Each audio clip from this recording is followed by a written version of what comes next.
Picture this scenario. It is a Tuesday morning in Austin, Texas.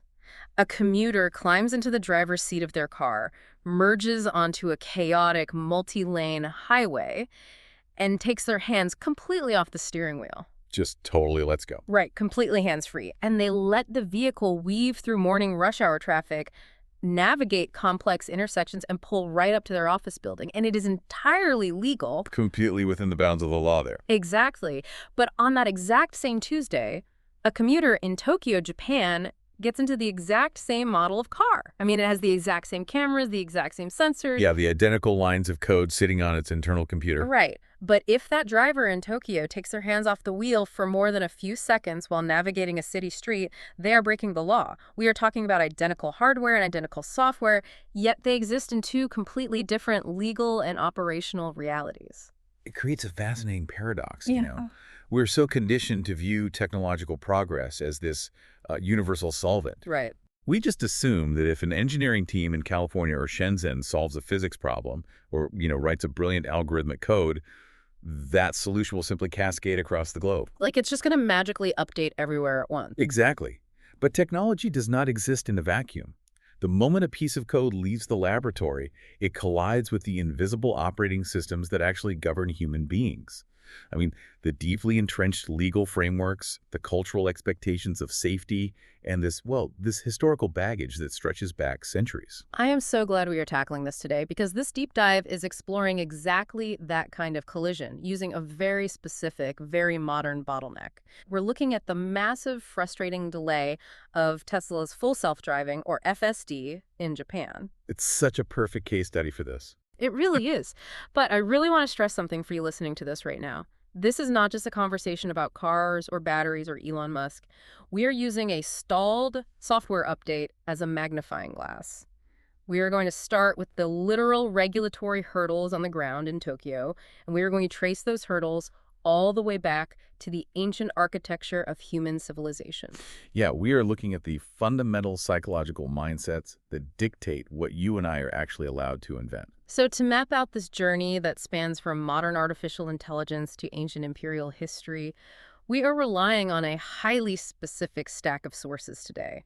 Our primary anchor for the situation on the ground is a phenomenal, incredibly detailed YouTube analysis by an innovation analyst named Andy Kondo. His work is incredibly thorough. It is. He has done the grueling work of digging into the actual bureaucratic and regulatory reasons why Tesla's FSD is essentially frozen in the Japanese market.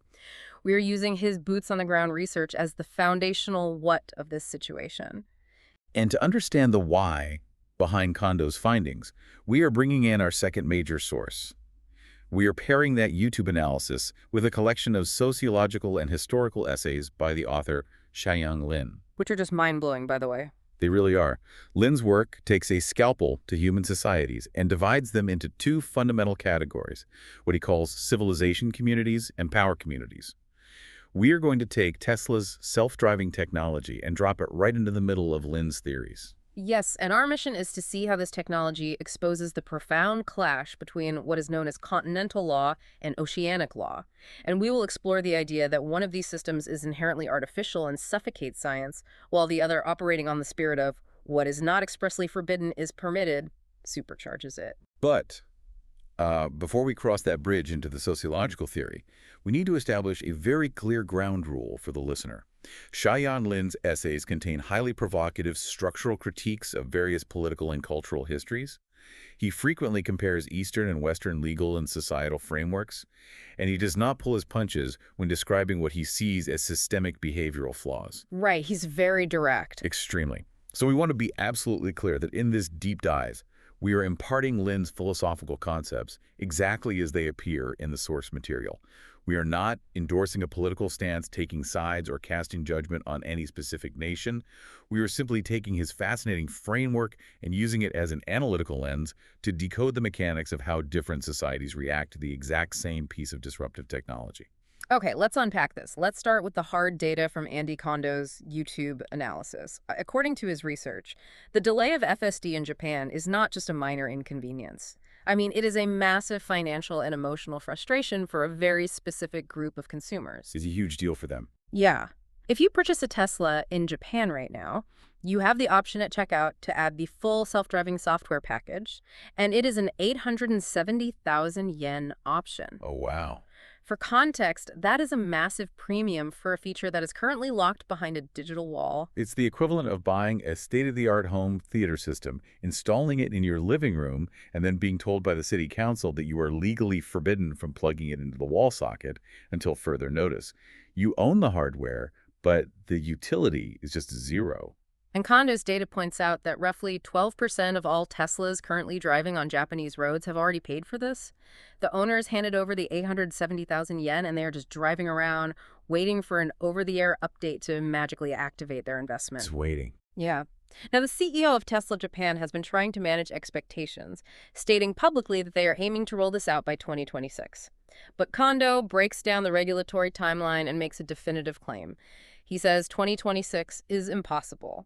Based on the actual movement of international law, he predicts the absolute earliest Japanese consumers will see this is late 2027. And when you have a delay that severe, I mean, we are talking about years of waiting for software that already exists and functions in other countries.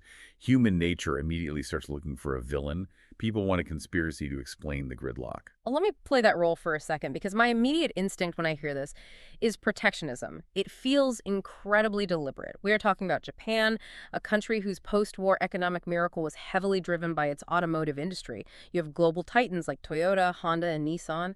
Is it really that far-fetched to assume the Japanese government is intentionally stalling a foreign disruptor like Tesla to give their hometown heroes a multi-year head start to catch up on AI development? I get that. That is the dominant internet rumor.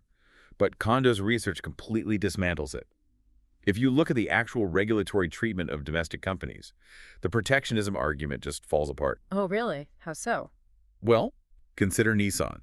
They are currently developing their next-generation ProPilot system, which is designed to do exactly what Tesla's FSD does, navigating complex city environments without hands on the wheel. To achieve this, Nissan isn't even relying entirely on domestic tech. They partnered with a highly advanced UK-based artificial intelligence company called Wave. Okay, so they're bringing in outside help too. Right. But here is the critical data point. Nissan is not receiving any fast-tracked approvals. They are publicly stating that their deployment timeline is also pushed to 2027. If the Ministry of Economy, Trade and Industry, or METI, were running a protectionist racket, they would have found a regulatory loophole to let Nissan launch today while keeping Tesla locked out. But they haven't. Nissan is stuck in the exact same waiting room as Tesla. Let me push back on that, though, because Kondo also mentions that Mirai is currently pouring an 8 billion yen budget into domestic Level 4 autonomous driving projects. So the government is actively throwing billions at full-blown robotaxis, but they won't let Tesla or Nissan turn on a software feature for everyday commuters. That feels completely contradictory. How do you square those two facts? You square them by understanding the monumental legal chasm between Level 2 and Level 4 autonomy. They sound like sequential steps on an engineering ladder, but in the eyes of the law, they're entirely different universes. Okay, break that down for me. So the 8 billion yen Mirai spending is for Level 4. Level 4 is defined as a system where the vehicle itself is fully responsible for the driving task within a specific geofenced area. There might not even be a steering wheel. If a Level 4 robotaxi crashes into a storefront, the company that operates the software is legally and financially responsible. The government can easily wrap their heads around that. A corporation is taking on the liability, and the vehicle operates almost like a piece of public transit infrastructure. So what makes Level 2 so terrifying to regulators? Level 2, which is what Tesla's full self-driving actually is, despite the confusing name, is classified as a supervised system. This means the human driver can take their hands off the wheel, and the car will steer, brake, and navigate. However, the human driver remains 100% legally culpable. Wait, really? Even if the car is driving? Yes. Your hands can be in your lap, but your eyes must be on the road. If the FSD software miscalculates and runs a red light and you fail to intervene, the resulting crash is legally your fault. You, the human, take the responsibility. I'm still stuck on why this is the bottleneck. If the technology is ready and a Japanese citizen is winningly saying, I am an adult, I have paid 870,000 yen, and I am signing a legal document stating I will take full responsibility if this car crashes while I supervise it, what is the physical mechanism stopping the government from saying yes? The mechanism stopping them is the specific environment where this transfer of responsibility takes place. Japan has already crossed the bridge for highway driving. They have a legal framework that allows you to take your hands off the wheel on a divided interstate because a highway is a controlled, predictable environment. Traffic flows in one direction, there are no pedestrians, and there are no traffic lights. Right. That makes sense. But Tesla's FSD is designed for city streets. We are talking about navigating unprotected right turns at chaotic intersections, dodging delivery bicycles, predicting the movements of pedestrians stepping off curbs, and reading complex overlapping traffic signals. The ultimate edge cases. Exactly. And the stark reality is that the Japanese government currently has absolutely no legal framework, no testing criteria, and no established metric to evaluate whether a vehicle is safe to perform hands-off driving in a city environment. They do not have a checklist. I see. So when a consumer says, "I'll take the responsibility," the government's response is, "We cannot legally allow you to take that responsibility because we haven't written the rule book defining what the technology is even allowed to attempt." And this is where Kondo's research absolutely fascinated me, because he takes this localized Japanese bottleneck and zooms out to look at the entire globe. He shows us how 3 completely different regulatory environments look at the exact same software, the exact same car, and the exact same ethical dilemma of city driving, and they come to completely different conclusions based purely on their legal philosophy. Let's walk through these, starting with the United States. How is it that I can summon a Tesla to drive me across downtown San Francisco right now, but a driver in Tokyo cannot? It comes down to a legal philosophy of self-certification. The United States does not utilize a centralized government-type approval system for automotive features. A company like Tesla or Ford or General Motors does not have to assemble a massive dossier of engineering data, hand it to a government bureaucrat, and wait for a stamped piece of paper giving them permission to push a software update to their fleet. That sounds like absolute chaos. You're telling me they literally just push a button and update a million cars overnight? They build the technology, they run their own internal validation and testing, and when they determine it meets their own safety standards, they deploy it to the consumer. It is the ultimate sandbox environment. It is a system built on permissionless innovation. But surely it isn't just the Wild West. There has to be a catch. You can't just release a deadly algorithm and walk away. The catch is that the control mechanism is entirely retrospective. The government allows you the freedom to innovate, but if that innovation fails, the hammer drops with incredible force. If Tesla pushes an update and those cars begin causing accidents or failing to recognize emergency vehicles, federal agencies like the NHTSA, the National Highway Traffic Safety Administration, intervene immediately. Okay, so they come in after the fact. Right. They launch aggressive federal investigations. They have the power to mandate massive, costly recalls of the entire fleet, and the company is exposed to astronomical class action lawsuits. The U.S. system essentially says you are completely free to act, but you bear the absolute, unmitigated financial and legal burden of your actions after the fact. You break it, you buy it. Okay, so that is the oceanic free market approach. But then Kondo looks at Europe. And this is interesting because FSD is actually starting to gain some serious traction in specific European countries, like the Netherlands. But Europe doesn't use the American sandbox model, do they? No, Europe operates on the exact opposite premise. They utilize a strict type approval system. In the European Union, before you can sell a vehicle or activate a major new feature on public roads, a centralized government authority must proactively inspect the technology, evaluate it against a pre-existing set of comprehensive written standards, and grant explicit approval. So it's very top-down. It is a top-down, permission-based system. The default stance is, if there is no specific rule permitting this action, the action is forbidden. Wait, hold on. You just said that Japan can't approve FSD because there are no global rules for hands-off city driving yet. If Europe uses the same strict type approval system and the rules don't exist, how on earth did the Netherlands legally approve Tesla's system? Because the architects of the European legal framework recognized a fatal flaw in their own system. They realized that in the 21st century, software and artificial intelligence evolve exponentially faster than a bureaucracy can draft legislation. Oh, absolutely. It's not even close. Right. And if you rigidly enforce a system where innovation must wait for regulation, you guarantee your own technological stagnation. To prevent this, the EU built a localized backdoor into their legal code, specifically known as Article 39. What does Article 39 actually do? Article 39 is an exemption clause specifically carved out for new, unclassified technologies. It allows an individual member state like the Netherlands to look at a piece of technology like FSD and say, okay, this does not fit into any of our existing regulatory checkboxes, but the manufacturer has provided enough localized safety data that we're going to grant a special provisional exemption. It allows them to bypass the rigid, continent-wide bureaucratic gridlock and get the technology on the road locally. I love analogies, so let me try to map this out for the listener. The United States is an open sandbox. You can build any kind of crazy sandcastle you want, whenever you want, but if your castle collapses and a brick hits another kid in the head, you are paying their medical bills and getting sued. Europe, on the other hand, is a gated playground. You cannot just walk in and build something. You have to submit your blueprints to the playground committee. But if you show up with a really incredible, highly advanced new toy, the committee has a VIP Pass Article 39 that you can apply for to skip the line and test the toy in a designated corner of the playground. That is a highly accurate way to visualize it. And that brings us back to the bottleneck in Japan, because Japan, like Europe, operates on a rigid, top-down type approval system. You must have explicit permission to enter the gated playground. So what is the problem? Why don't they just use their own version of a VIP pass? Because, fundamentally, Japan's legal framework for mass-produced passenger vehicles does not possess an equivalent to Europe's Article 39. There is no VIP pass. There is no formalized mechanism to grant a provisional exemption for an over-the-air software update that fundamentally alters the operational nature of a consumer vehicle. So they are staring at this incredible new toy. They know it works in other playgrounds, but the gatekeeper is literally saying, I'm sorry, I don't have a manual for this toy, and my job description does not allow me to improvise. You have to sit on a bench until headquarters writes the manual. Precisely.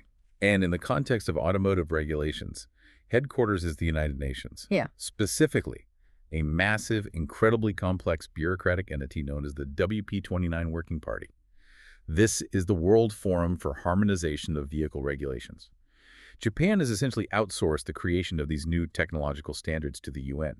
They're waiting for WP29 to establish the global baseline criteria for what constitutes safe, hands-off city driving. How long does a UN committee take to write a standard for artificial intelligence? I mean, that sounds incredibly slow. It is an agonizingly slow process. We are talking about diplomats and engineers from dozens of countries arguing over definitions, safety metrics, and testing protocols, trying to reach a consensus across multiple languages and legal cultures. According to Kondo's analysis, the WP29 committee is not expected to even officially adopt these rules until June of 2026. And that's just the UN adopting them. That doesn't mean Japan flips a switch the next day, right? Exactly. Once the UN publishes the standard in Geneva, the Japanese government then has to take that document, translate it, adapt it to fit within their domestic legal framework, create the actual physical testing protocols for domestic roads, and then begin the process of inspecting vehicles. Oh, man. Yeah. Kondo estimates that this localized bureaucratic absorption process will add at least another 6 to 12 months, pushing the absolute earliest possible deployment of FSD in Japan to late 2027. That is 2 years of dead air.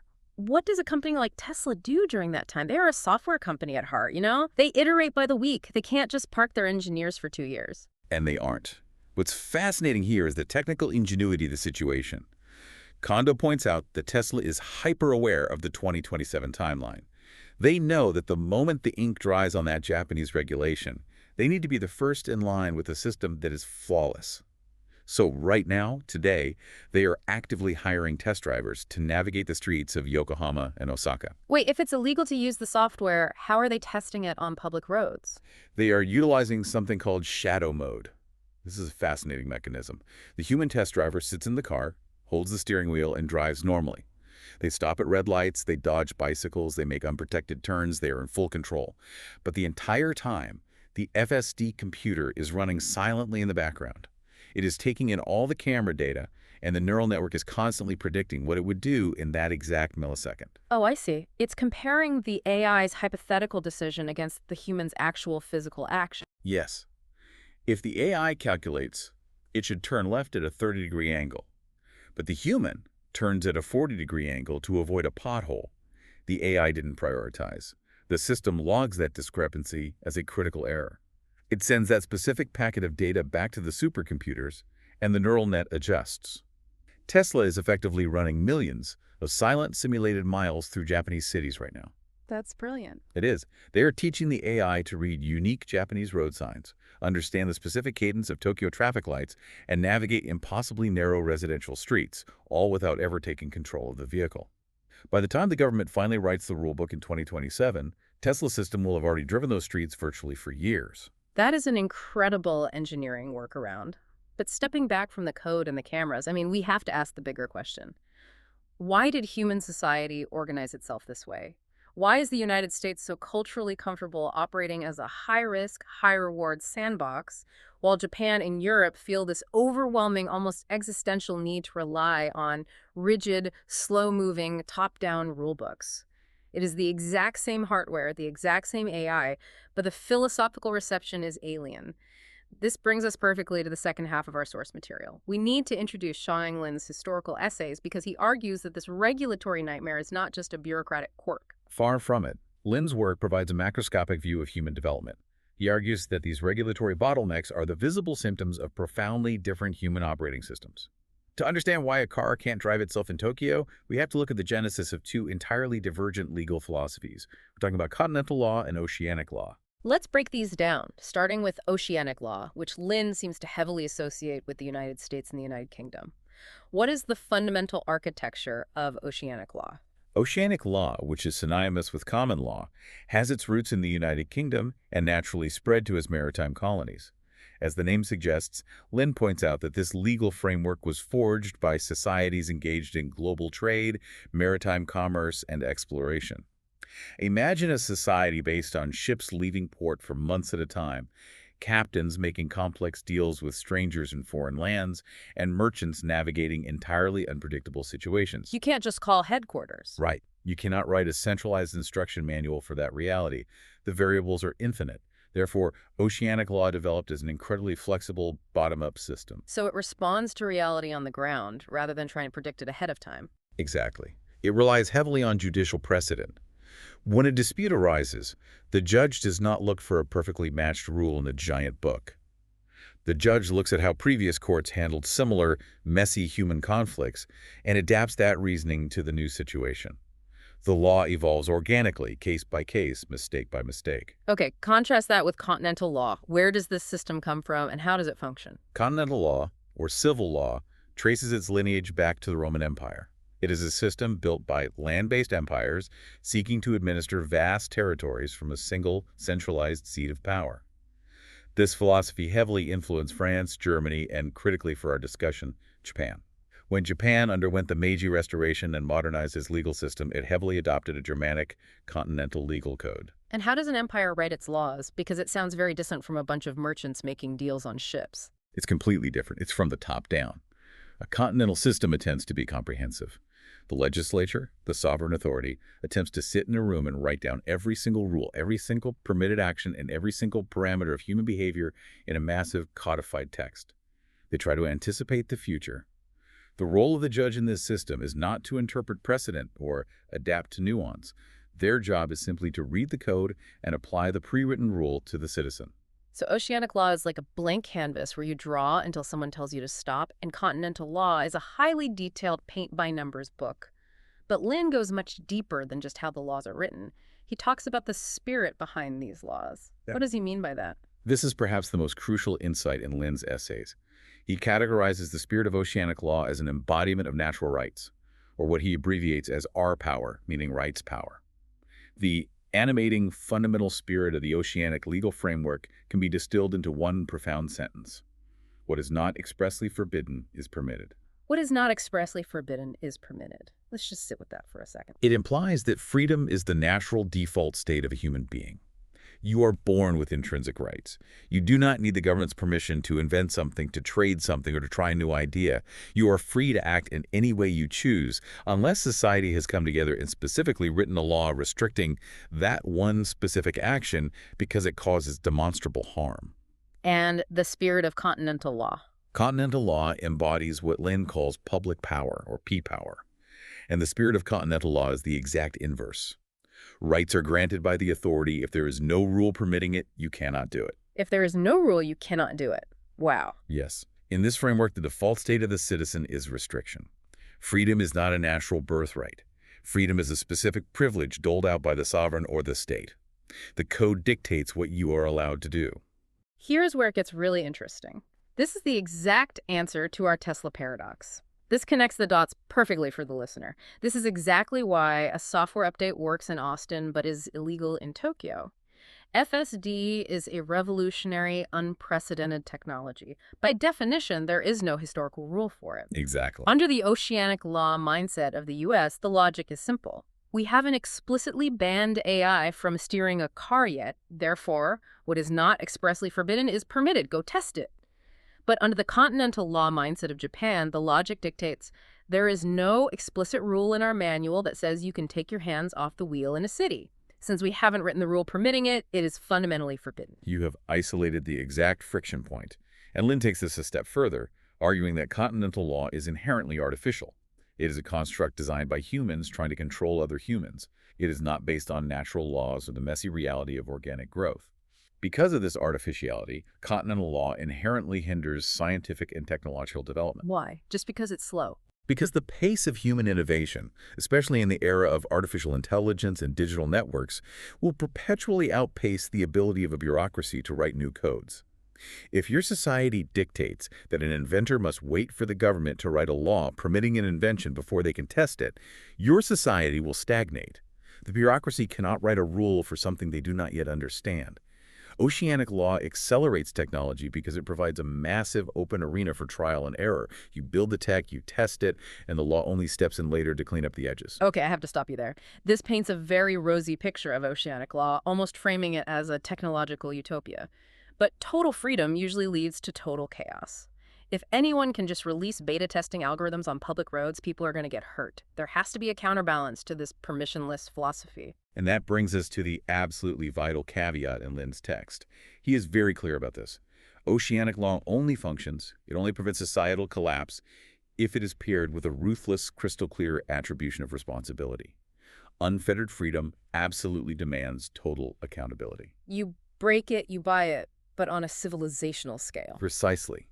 Under oceanic law, the government says we will not stop you from releasing full self-driving. But if your software fails and kills a pedestrian, the corporate officers will be sued into oblivion and the company may be destroyed by liability." End quote. And crucially, this applies to the individual user as well. Remember the Level 2 designation? The system only works if the human driver possesses the agency and the willingness to say, "I am an adult, I have the freedom to take my hands off the wheel, but I accept the crushing legal and moral responsibility if my supervision fails." It requires the citizen to be a fully actualized adult, which begs a terrifying question. What happens to a new technology if you drop it into a society that is culturally, legally, and historically conditioned to avoid taking individual responsibility? What happens if the individuals within a system have been trained for centuries to look upward to an authority figure to solve every problem and take the blame for every failure? When you introduce a technology requiring individual responsibility into a society that avoids it, you get paralysis. And this brings us to perhaps the most controversial yet illuminating psychological concept in Xiaoyang Lin's essays. To understand why certain societies avoid responsibility, we have to look at how Lin divides human civilizations into two distinct structural models. He calls them civilization communities and power communities. Let's translate these concepts for the listener. Let's start with civilization communities. Based on what we just discussed, I assume these are the societies operating on oceanic law. Yes. Lin characterizes civilization communities as fundamentally bottom-up structures. They are built on the bedrock of individual rights that our power talked about. In this model, the individuals hold the inherent power. They come together and voluntarily surrender a small fraction of their autonomy to a government, creating a state whose sole purpose is to protect their remaining rights and arbitrate disputes. The power flows from the individual up to the state. The individual is the primary unit of responsibility. Okay, and what is the architecture of a power community? A power community is the exact inverse. It is a strictly top-down hierarchy based on absolute authority. Historically, this authority wasn't granted by the people. It was justified by concepts like the divine right of kings, the mandate of heaven, or sheer military conquest. In a power community, Lin explains, the rulers do not view themselves as public servants elected to do a job. They view themselves and explicitly act as parent officials. Parent officials. That is a very specific, very loaded term. It changes the entire psychological dynamic of a nation. If the government operates as the all-knowing, all-powerful parent, then the citizens are structurally and permanently positioned as children within a massive societal household. And if an entire population is treated as children, they never have to grow up. That is exactly Lin's thesis. Because the parent officials manage every aspect of society, dictate the rules for every behavior, and theoretically promise to protect everyone from all harm, the citizens are never subjected to the harsh character-building burden of making truly independent, high-stakes choices. They never mentally or legally mature into independent, responsible adults. Lin uses a very striking term for this phenomenon. He says that power communities engage in the mass production of giant infants. Giant infants. That is brutal, but incredibly evocative. Physically, they are adults holding down jobs and buying cars, but psychologically and legally, the state has forced them to remain infants. What does a giant infant look like in practice? How do they behave? The defining characteristic of a giant infant, according to Lin, is an absolute inability and unwillingness to accept responsibility for their own actions or circumstances. Think about how a child operates. If a child breaks a vase, their immediate instinct isn't to analyze their mistake. Their instinct is to say, the dog bumped me, or you left it too close to the edge. Right, it's never their fault. Because a child is rarely held legally culpable, the parent bears liability. The giant infant learns that responsibility is a dangerous hot potato to be passed off at all costs. When things go wrong in their life or their society, their deeply ingrained reflexive reaction is, it is not my fault. The system failed me. The parent official did not protect me. I want to make this relatable. Think about a toxic workplace. We've all seen this dynamic. You have a micromanager boss who demands to approve every single email and every single decision. That boss is the parent official. What happens to the employees? They stop thinking. They become giant infants. If a project fails, the employees don't take the blame. They say, I just did exactly what the boss approved. The micromanager removes the agency, which destroys the accountability. That is a perfect micro-level analogy for a macro-level civilizational structure. But Lin scales this up far beyond office politics. He argues that this giant infant psychology dictates how entire nations operate, even on the geopolitical stage. How does this responsibility avoidance manifest internationally? Consider how a power community handles a massive internal failure, say, a severe economic downturn or a systemic public health crisis. The parent officials cannot admit that their policies failed because their entire legitimacy rests on the illusion that they are infallible, all-knowing protectors. If the parent is flawed, the hierarchy collapses. Simultaneously, the giant infant citizens refuse to accept any blame for their collective societal choices. So what is the psychological release valve? They need a scapegoat. They have to point the finger outside the house. Exactly. They must blame an external force. Lin notes that this often results in aggressive, nationalistic narratives where everything is America's fault, or the fault of some other shadowy foreign adversary. The domestic failure is reframed as a foreign attack. It is the civilizational equivalent of a child shouting, "He made me do it." It is a closed, impenetrable loop of avoiding accountability. Now, when reading Lin's essays, I noticed he brings up a clinical term that is very popular on social media right now, NPD, or narcissistic personality disorder. How does clinical narcissism fit into a discussion about legal frameworks and societal structures? Lin brings up NPD to draw a very specific distinction. He observes that on the Chinese internet, for example, the term NPD is frequently thrown around to describe toxic, controlling, or manipulative people in personal relationships or corporate environments. However, Lin argues that using Western clinical psychology to describe this behavior misses the cultural root. He suggests a much more culturally resonant term for the authority figures in a power community. He calls them Q. Q, where does Q come from? It is drawn from the famous Chinese literary character Q, created by the seminal author Lu Xun in the early 20th century. Q is a brilliant tragic caricature of a specific societal mindset. The character is known for profound self-deception, for viciously bullying anyone weaker than him while simultaneously groveling and submitting to anyone stronger. He claims spiritual victory even when he is physically beaten. So Lin is saying the parent officials aren't just clinical narcissists, they are manifestations of Q. Yes, in a power community, the parent officials exhibit these highly controlling, infant-like traits themselves. They demand absolute, unquestioning obedience. They possess incredibly fragile egos and cannot handle even mild criticism. They project an image of absolute infallibility while bullying the populace. They are, in a very real sense, the ultimate giant infants who have successfully seized the levers of power. And to maintain that power, they require the citizens to remain submissive, dependent infants, because independent adults would challenge their authority. Okay, let's take all of this. The giant infants, the parent officials, the avoidance of responsibility, and violently crash it back into Tesla's full self-driving software. Think about what this means for FSD. We established earlier that FSD is a level 2 technology. It absolutely demands that an adult human being sits in the driver's seat and says, I am legally and morally responsible if this algorithm makes a mistake. Yes, the technology is intrinsically built on an oceanic law premise of individual responsibility. But if you introduce that oceanic technology into a power community, a society operating on continental law whose cultural DNA actively suppresses individual responsibility and expects the state to guarantee zero risk, the friction is astronomical. The technology requires an adult, but the society is structurally engineered for giant infants. The citizens expect the government to guarantee the car will never crash, and the government regulators, the parent officials, know they cannot guarantee that. If they approve it and it crashes, the giant infants will blame the parents. Which shatters the illusion of the parent's absolute competence. So what is the rational response of the bureaucrat in a power community? They stall, they demand more tests, they wait for the UN, they refuse to grant permission because granting permission exposes them to blame. You have perfectly diagnosed the bottleneck. It is a profound, fundamental incompatibility. A system built on what is not forbidden is permitted cannot be processed by a system built on rights are granted by the authority. And Xiaoyan Lin argues that this cultural DNA doesn't just block imported technologies like a Tesla software update.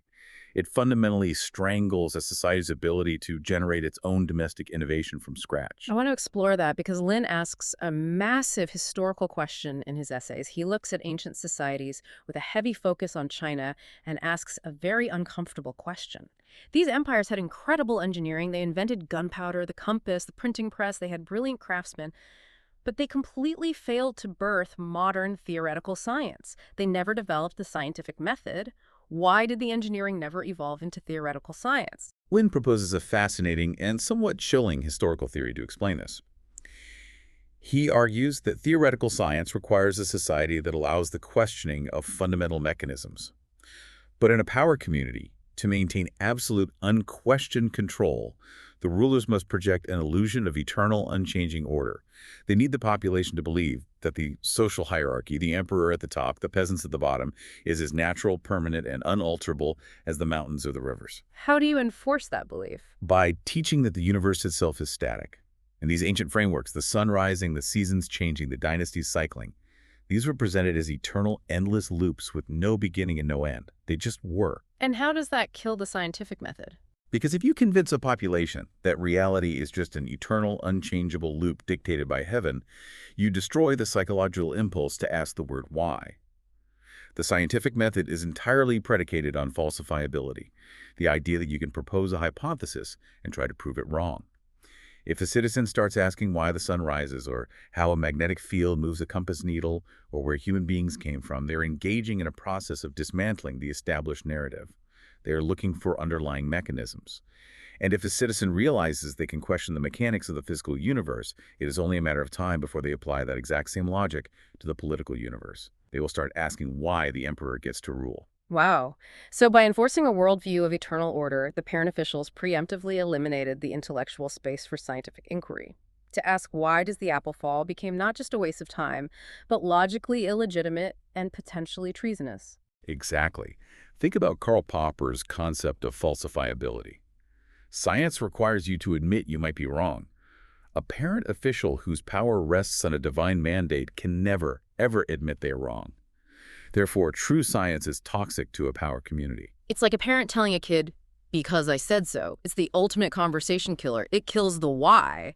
You cannot build a scientific revolution. You cannot invent quantum physics on the foundation of because I said so. And the true tragedy, according to Lin's analysis, is that this historical anti-scientific DNA did not vanish when these societies modernized. He argues that it still deeply infects the structure of modern academic and scientific research within contemporary power communities. He points out that the entire incentive structure of modern research in these systems is distorted by this dynamic. Let's break that down. How does the giant infant dynamic manifest in a modern university laboratory? Because these countries are pouring billions of dollars into research today. They are, but the researchers within these systems are often not incentivized to ask profound, paradigm-shifting questions about the nature of the universe. Instead, they are asking a highly pragmatic, politically motivated question. What research will please my leaders? What data will secure funding and make the parent officials look glorious on the world stage? So the goal shifts from discovering objective truth to performing a service for the authority. Yes. The government desires national glory and technological prestige, so they pour immense capital into the university system. The researchers, operating within the psychological constraints of dependent children seeking validation, look at what the parents demand.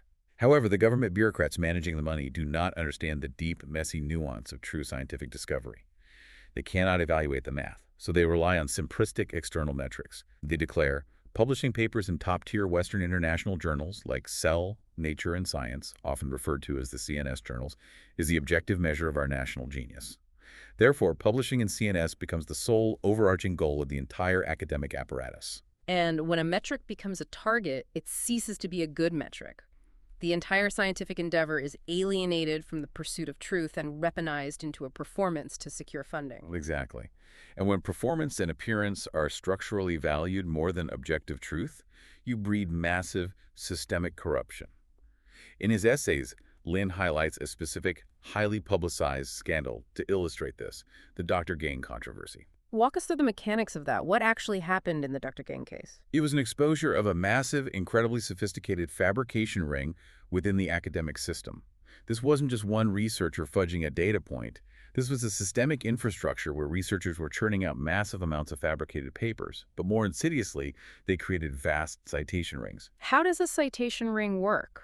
Algorithms in academia measure a researcher's prestige based on how often other scientists cite their work, the H-index. In a citation ring, dozens of authors essentially collude. I will cite your junk paper in my junk paper, and you cite my junk paper in your next junk paper. They artificially inflate each other's metrics to bypass the peer review algorithms of Western journals. They were generating fake emails for non-existent peer reviewers to approve their own work.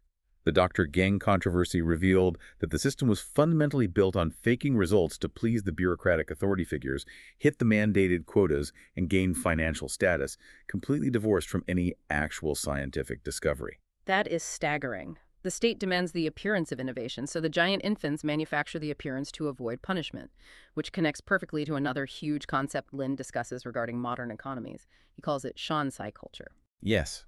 Shanzai translates roughly to copycat or mountain stronghold culture.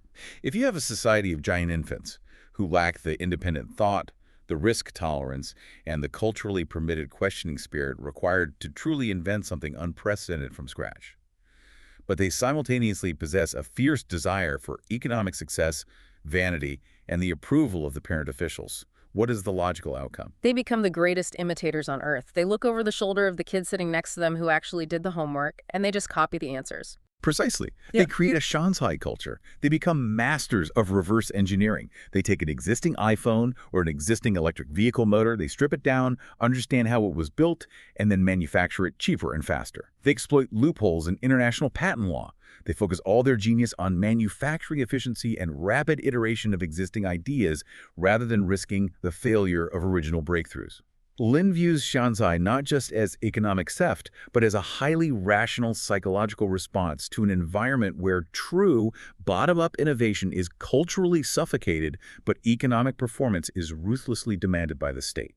It is a profound way to look at the global economy. We started this deep dive wondering why a Tesla won't change lanes in Tokyo, and now we are diagnosing the foundational epistemology of entire civilizations. No. But you know what makes this truly mind-bending? You noted earlier that this collision between top-down power communities and bottom-up civilization communities isn't a modern phenomenon caused by software. This profound cognitive dissonance has happened before. And Lin provides an absolutely stunning historical anecdote that perfectly illustrates how these two operating systems fundamentally misinterpret each other. Yes, to truly lock in this concept, to understand how deeply the continental and oceanic worldviews talk past each other, we have to look at Lin's analysis of the Daoguang Emperor during the First Opium War in 1840. Let me set the scene for the listener, because this is like a movie script. It is 1840. You have the mighty Qing dynasty, the absolute dominant power in Asia, presiding over a massive top-down power community. They boast an imperial army of roughly 800,000 troops. And they find themselves in a conflict with the British Empire, who have sailed halfway across the globe with a relatively tiny expeditionary force of perhaps 10,000 troops. But the British, representing the ultimate expression of oceanic law and maritime trade, arrived with technology the King have never conceptualized. They bring advanced, steam-powered iron warships. Chief among them was a ship named the Nemesis. The technological gap was so severe that the King coastal defenses literally referred to them as ghost ships or demon ships. Why?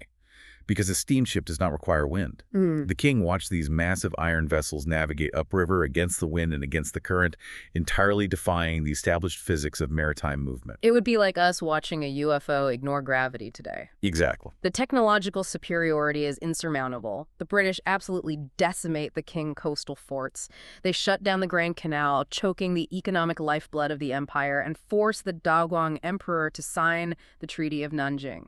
It is a profound civilizational humiliation. The emperor is forced to pay millions in silver reparations, cede the island of Hong Kong, and open several ports to unrestricted foreign trade. But here is where Lin's analysis becomes brilliant. He looks at the historical records, the letters, and the court documents of the Daoguang Emperor in the aftermath of this defeat.